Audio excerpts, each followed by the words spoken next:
धन्यवाद सहित मु अजय कुमार आरंभ करुछि समास प्रकरण। आमे कारक प्रकरण आरंभ आलोचना करथिले। वर्तमान समास जहाँकि गुरुत्वपूर्ण प्रसंग आम विषय भितर अछि। उभय संस्कृत एवं ओडिया विभाग रे अत्यंत उपादेय विषय वस्तु। समास विषयटी को आलोचना करने पूर्व मन भितर प्रश्न उटंकित हुए, समास क्या कहती? समसनम नाम समास अर्थात दुई बा ततोधिक पद मानकर मिलन रे प्रकाशित एक पद को समास कहती, जहाँकि समासर अन्य नाम हूँ संक्षेप, छोट।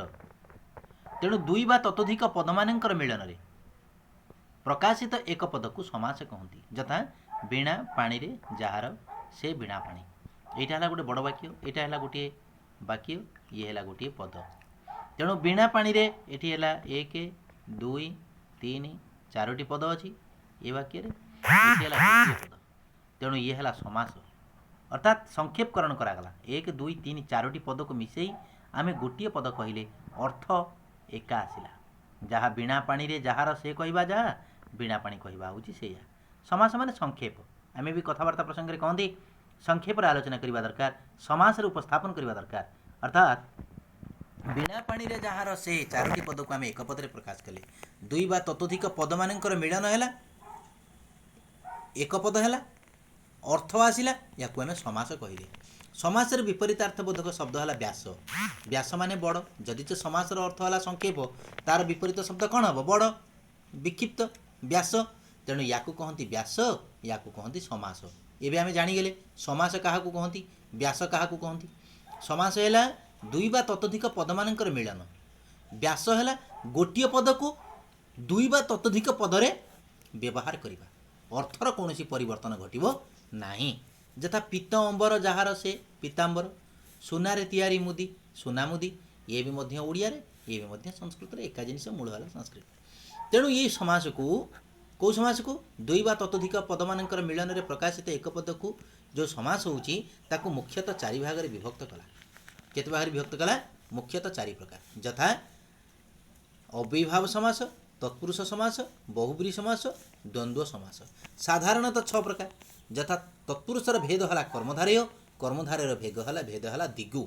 यही भाव में समास मुख्यतः 4 प्रकार, साधारणतः 6 प्रकार। यथा अव्ययीभाव समास, तत्पुरुष समास, बहुब्रीहि समास, द्वंद्व समास, कर्मधारय समास, दिगु समास। ये माने स्वतंत्र समास होइतिबा बेले तत्पुरुषर भेद है, तत्पुरुषर भेद है कर्मधारय, कर्मधारय समासर भेद है दिगु। यही भाव में समास को सामग्रिक भाव में 6 भाग में विभक्त करा गला। यथा अव्ययीभाव, तत्पुरुष, बहुब्रीहि, द्वंद्व, कर्मधारय, दिगु। मुख्यतः 4 भाग में, साधारणतः 6 भाग में विभक्त करा गला। ताले आमे आलोचना प्रसंग रे गोटे गोटे समास को आम आलोचना करवा, तार लक्षण और उदाहरण को उपस्थापन करवा। यथा अव्ययीभाव समास, अव्ययीभाव समासर लक्षण और उदाहरण कौन? जो समास रे पूर्वपदर प्राधान्य थाए ताको अव्ययीभाव समास कहती। अर्थात अव्ययर से अभाव घटुव। अव्यय क्या कहती ना, जो शब्दर 3 विभक्ति 7 विभक्ति 3 लिंग 3 पुरुषर रूप हूँ सामान, ताको अव्यय पद कहती। से अव्यय पद गुड़िकर अभाव घटुव समास रे, अव्यय पद नथिबो। अव्यय पद बदल किए गोटे बसी आम ताको देखा, ताले जो समास रे पूर्व पदर प्राधान्य थाए। आम समास कौन जानिले, व्यास कौन जानिले? व्यास को विग्रह वाक्य कहती। व्यास वाक्य को कौन कहती?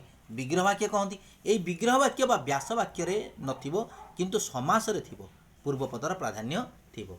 तेणु जे जदि समास अच्छी तार गोटे पूर्वपद अच्छी, गोटे उत्तर पद अच्छी। उत्तर पद माने परपद, यादरे कौटी उत्तर पदर प्राधान्य रोथबो, कौटी पूर्वपदर प्राधान्य रोथबो, कौटी मझी पदर प्राधान्य रोथबो। एठी वर्तमान वीणा पानी रे जहार से वीणा हला पूर्वपद, से हला उत्तर पद, पानी रे जहार से हला मझी पद। एगुड़िकर एई भली भाव रे आलोचना करा जायछि। तेणु जो समास रे पूर्वपदर प्राधान्य थाए, प्राधान्य माने सूत्र निर्देश करा जायतिबो, जदि यही पद समास रे पूर्व रे थांती ताले यही समास हबो। ताले जो समास रे पूर्वपदर प्राधान्य थाए ताकू कहती अव्ययीभाव समास।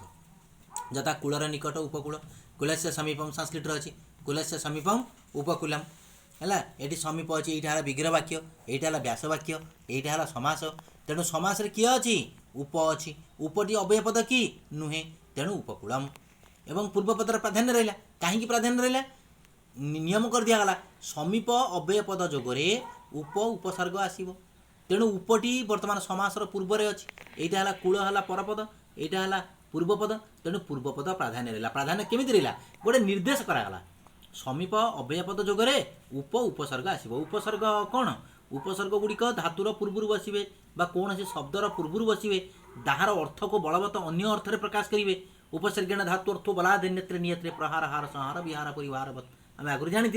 तेणु नियम कर दियाला कूल से समीप बा कूलर निकट उपकूल समीप मान निकट कूल से समीपम उपकूलम अर्थात समीप अव्ययपद जोगरे उप उपसर्ग आसला जोटा कि एटा अव्ययपद नुहे। तेणु समासर अव्ययर अभाव घटिला एवं समीप शब्द जोगरे उप उपसर्ग आसला तेणु तार प्राधान्य ही रहा। तेणु या कहती अव्ययभाव समासरे अव्ययर अभाव घटो एवं तार प्राधान्य रोथो ताकू कहती अव्ययभाव समास। आमे जमी देखिले समीप जोगरे बा निकट जोगरे उप उपसर्ग आसी समासर पूर्व प्राधान्य विस्तार करिकी अव्ययभाव समास है। सेमती केउ केउ अव्ययपद जोगरे केउ केउ उपसर्ग आसी समासर पूर्व बसी प्राधान्य विस्तार करती एवं ताकू अव्ययभाव समास कहती। देखिबा विभक्ति अर्थ आसला हरौ इति अधिहरि गंगायाम इति अधिगंगम गोपे इति अधिगोपम। एटी गोप शब्दर पूर्व आसला अधि कहीं आसला ना विभक्ति अर्थ आसला विभक्ति अर्थर अधि आसला उपसर्ग। तेणु एटी आसला अधिगंगम अधिहरि गंगांक ठारे हरिंक ठारे ओडिया रे हरिंक ठारे अधिहरि गंगांक ठारे अधिगंग गोप ठारे अधिगोप। सेमती संस्कृत रे हरौ इति अधिहरि गंगाम इति अधिगंगम गोपे इति अधिगोपम। सेमती समीप अर्थ कही कुलस्य समीपम उपकूलम समृद्धि अर्थ मद्राणाम समृद्धि संगमद्रम बा सुमद्रम एटी सम उपसर्ग आसो एटी सु आसो। जमीती निकट अर्थ समीप अर्थ उप आसुला एटी सेमती विभक्ति अर्थ आसला अधि एटी समीप अर्थ उप एटी समृद्धि अर्थ कौन आसला सम बा सु ए उपसर्ग गुड़िक अच्छी। उपसर्ग आम जाने प्र परा अप सम अनु अप निज दूर बी अति उत प्रति परि अनु अधि उप अति आंग आ ये सब रहा उपसर्ग। यही उपसर्ग गुड़िक केउ केउ अव्ययपद जोगरे आसी पूर्व समास बसी प्राधान्य विस्तार करती पूर्व पदार्थ प्रधान नाम अव्ययभाव लक्षण को सार्थक करती। सेमती वृद्धि अर्थ कौन आसला ना जवनानाम वृद्धि जवन मानकर वृद्धि गोटे जाति तेणु जवन मानकर वृद्धि से दुर्जवन ये दूर उपसर्ग आसला। सेमती भिक्षाया अभाव दुर्भिक्ष भिक्षाया अभाव दुर्भिक्ष ये अभाव जोगरे दूर आसला। मक्षिका नाम अभाव निर्मक्षिक ये भी अभाव अर्थ नीर आसला। हिमस्य अत्यय अतिहिमम ये अत्यय अर्थ अति आसला तेणु भिक्षार अभाव दुर्भिक्ष आम जाने। मक्षिक मानकर अभाव निर्मक्षिक जोटी माछी मान देखा जाती ना अभाव माने पूरा जीरो से अर्थ ताले आम देखिले कौन विभक्ति अर्थ आसला अधि समीप अव्ययपद जोगरे आसला उप समृद्धि अव्ययपद जोगर उपसर्ग आसला सु बा सम वृद्धि अव्ययपद जोगरे आसला दूर अभाव अव्ययपद जोगरे आसुची उपसर्ग दूर बा नीर अत्यय उपसर्ग जोगरे आसुची अति। ठीक सेहीपरि असंप्रति निद्रा संप्रति न जुज्यते इति अति निद्रम संप्रति न जुज्यते असंप्रति संप्रति न जुज्यते इजुकल टू असंप्रति ता जोगरे अव्ययपद आसला किए से उपसर्ग आसला किए से अति अति निद्रम। सेमती जथार चारोटी अव्ययपद अच्छी जता योग्यता विप्सा पदार्थन अनतिवृत्ति सादृश्य। योग्यता है रूपर योग्य अनुरूप संस्कृत रे रूपस्य योग्यम अनुरूपम। विप्सा विप्सा माने गोटे शब्द द्वितीय अर्थ को परिप्रकाश करतुबो अर्थम अर्थम प्रत्यर्थम अर्थ को अर्थ प्रत्यर्थ दिनम दिनम प्रतिदिनम दिन को दिन प्रतिदिनम देश को देश प्रतिदेश। विप्सा माने कौन गोटे शब्द दी थर उच्चारण हो ताकू कहते विप्सा। विप्सा गोटे स्पेशल शब्द ना तारी जोगरे प्रति उपसर्ग आसे समास कौटी बसे यहाँ समास यहाँ व्यास ता पूर्व बसला तेणु या कहती कौन अव्ययभाव समास। समास अव्ययर अभाव घटवा सहित पूर्व पदर प्राधान्य थी ताकू अव्ययभाव समास कहती।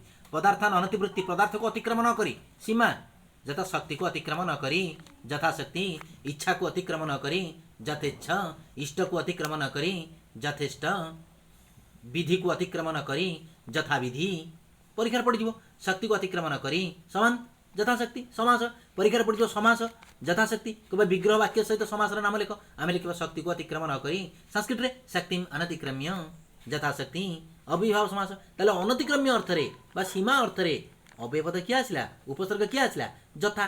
सेमती सादृश्य हरिंक सादृश्य सहरी सहरी हुए आ गोटे हुए सह हरि भी हुए तेणु हरिंकर सादृश्य हरे सादृश्यम सहरी हरिंक सादृश्य बा सदृश सहरी बा सहहरि यही भाव में अव्ययभाव समास परिसमापन घटिला। कौन है आम सामान्य अर्थरे समास क्या कहती ना समसनम नाम समास समासर अर्थ है संक्षेप दुई बा ततोधिक पद मान मिलन में प्रकाशित एक पद को समास कहती से समास मुख्यतः चारि प्रकार साधारणतः 6 प्रकार अव्ययभाव तत्पुरुष बहुब्री द्वंद्व समास भेद 4 प्रकार मुख्यतः तत्पुरुषर भेद कर्मधारे भेद दिग्गु दिग्गु समास डायरेक्ट तत्पुरुषर अंतर्भुक्त नुहे तेणु आलोचना प्रसंग में अव्ययभाव समास क्या कहती तार लक्षण को उपस्थापन करवा जो समास पूर्वपदर प्राधान्य था अव्ययभाव समास कहती यथा कूलर निकट उपकूल ये निकट है अव्यय पद ता जोगरे उपसर्ग आसी बसला उपटा गोटे अव्यय पद नुहे तेणु समास अव्यय पदर अभाव घर देखा जब समास कौन व्यास कौन जापर व्यास मैंने बड़ पदटी बर्तमान कूलर निकट ये 2टी पद अच्छी किंतु उपकूल है गोटे पद जमी सुनार तैयारी मुदी सुनार है गोटे पद तैयारी है आउ गोटे पद मुदी है आउ गोटे पद 3टा पद किंतु समास कौन कले आम गोटे पद जहाँ को कहते संक्षेप समसनम नाम समास संस्कृत अच्छी तेणु केवल निकट अव्यय पद जोगरे उपजमी उपसर्ग आसी बसी समासरे पूर्वरे बसी पूर्व पदार्थर प्राधान्य करुछि आउ को अव्यय पद जोगरे केउ केउ उपसर्ग आसी पूर्वरे बसी प्राधान्य विस्तार करती एवं अव्ययभाव समास हुअन्ति हरिंक ठारे अधिहरि ठारे विभक्ति पद है सप्तम विभक्ति अर्थ अधि उपसर्ग आसला गंगांक ठारे अधिगंगम गोपे इति गोप ठारे अधिगोप सेमती कुलस्य समीपम उपकूलम मद्राणम समृद्धि संग मद्रम व सुमद्रम जवनानम विरुद्धे दुर्जवनम विरुद्धि अर्थरे दूर भिक्षा अभाव दुर्भिक्षम अभाव अर्थरे दूर मक्षिकाणम अभाव निर्मक्षिकम अभाव अर्थरे नीर अर्थात अभाव अर्थरे नीर आसे दूर भी आसे उपसर्ग को प्रैक्टिस करिवे र परा अप सम अनु अप निज दूर भी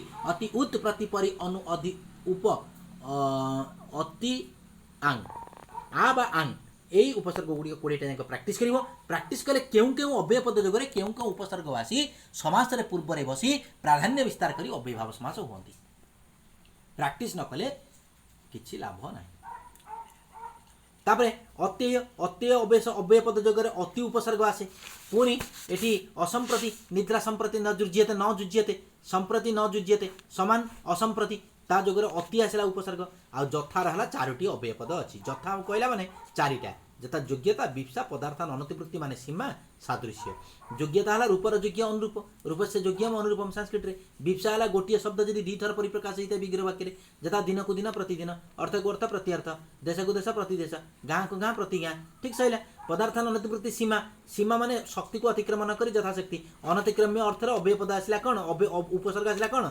जथा जथा यथाशक्ति जथा इष्ट यथेष्ट जथा आउ समास मन रखिथे संधि नित्य मन रखियो समास संधि नित्य जथा मुझे कहूली गोटे ये पित्त अंबर जार से पीतांबर ये कौन है पित्त प्लस अंबर जिते समास होगला जोड़ी होगला बुझला नहीं मु कह लंब उदर जार लंब प्लस उदर समान समास संधि नित्य लंबोदर लंबोदर ताले समास जिते होगला विग्रह वाक्य 4 पदरू जिते गोटे पद हो जाते कंपलसरी संधि हम नचेत समास सठिक प्रमाणित हो पार ना यहीपरि भाव में आम समास को आलोचना कले परवर्ती पर्यायर में आलोचना करवा तत्पुरुष समास लक्षण एवं उदाहरण thank you all the best.